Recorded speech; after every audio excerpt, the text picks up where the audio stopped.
with two questions. One question, sir. One question? One Okay. question, yeah. All right, my one question, since we're here talking about supporting returning citizens, how many of you, I heard you mention that you're having working on your campaigns, but how many of you have returning citizens that are going to be actively a part of your administration? Good question. And if so, can you identify what it is for those of us in the room that know most of the returning citizens can know what you're talking about?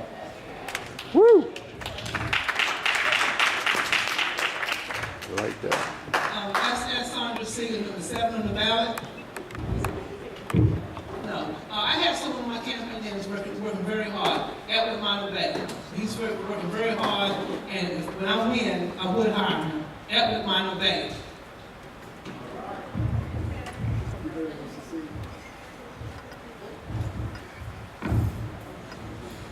Absolutely. I have a young lady, you want the name? Jackie Cabay, who has done an outstanding job in my office. She's there before I get there. She closes the doors when I leave. She's my office manager, and she keeps the place running from top to bottom. Oh, not to mention, my attorney, one of them, is a returning citizen as well, Mr. Rodney Mitchell. My answer would be yes. Some of the people that work on my campaign is, like I said, Brother Samuel Washington Bay. Ike Foster definitely will have a place in my office anytime. Don T. Miller, who's not here today, I hired him in my company when I first started my own business. He's been working with me ever since for the last 5 years. So the answer to that is yes, absolutely yes.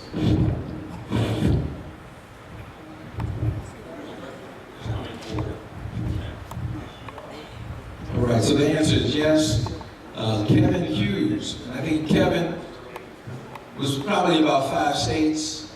He would be a part of my team, but I would make sure that one, that we would have a very diverse team, that I would put priority on Ward 8 residents.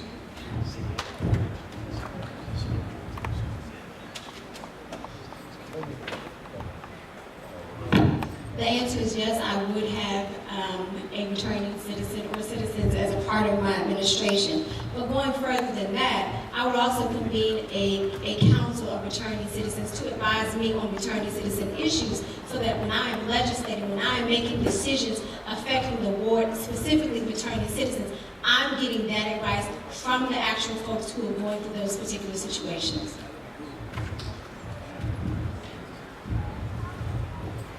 During the course of this campaign, I got a good chance to learn from the brother, work around him. I would still like to work closely with Stuart Anderson, after the election. And I got countless ex-offenders, I don't want to say any names, working with me, but I don't even know if many of them be ready for politics, would be more effective in other areas, but they are ex-offenders who are seasoned and know the advocacy and protest, so and I think Stuart Anderson would be a very effective brother.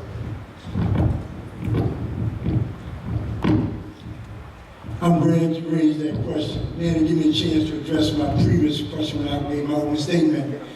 In 1994, myself, Willie Farrakhan, Tyrone Parker, Yango Sawyer, Sidney Davis, Roach Brown, I would go back to 1994 when we met in Union Temple, 30 of us. And I moved it from Union Temple, I brought him to the council. I brought him there. I was the chairman of the ex-offender coalition for Councilmember Marion Murray. I would go back, bring those entities back to the table so we can finish the unfinished business of 1974. We are the ones created a path for Charles Thornton to get his job. I will bring this vote back to the table, and we put back in motion what we planned to do in 1994 to raise that office to a level of cabinet member. That way, he would have an increased funding, staffing, and I will put it with ex-offenders, because we are the ones who create those conditions for these youngsters to try. Only we can redirect that. Can't nobody do that but ex-offenders. That's what I would do. Hey, we are running against the clock, and that beautiful lady that is next to you, she has the last question. Hello, my name is Elaine Carter, and I would like to ask a question myself, because I went to a meeting I am the resident council president of Hansel Ranch School. I've been there 40 years. I went to a meeting, and I don't understand if any of y'all asking about ex offenders are serious, because I was at 7th District to a meeting for returning citizens to come back. Okay, they asked, do you want them to come back? We say yes. Then we get a letter to send to the judge, say don't let the people come back to the community because we don't want them there. They gave us a letter saying that. It's either or all. You either want them people back or you don't. But be truthful. The truth will set you free, you know. Right. Right, that was short. Okay, so right, that really was good. And then he's the last one. He's the last one. Many of you have talked about villages to raise a child. One of my concerns is that within the Southeast Ward 8 community, we have many grassroots organizations who are working not only with returned citizens, but the families and children of returned citizens while they're incarcerated. What is your plan to make sure that the grassroots organizations that are working in Ward 8 are increased in funding in what they're already doing before the returned citizens come home, instead of those organizations that are headquartered outside of Ward 8 getting the funds to just come in and do a project and leave and go back and get their administrative fees covered in the other ward? I'm glad you raised that question, brother. In 1994, we set forth a plan to target the brothers inside 3 years before they came home. 3 years. That way, we will be in a position to target the brothers, know what they're doing inside, know what they're going to do outside. Because we took a position, if you're a knucklehead inside, you'll be a knucklehead outside.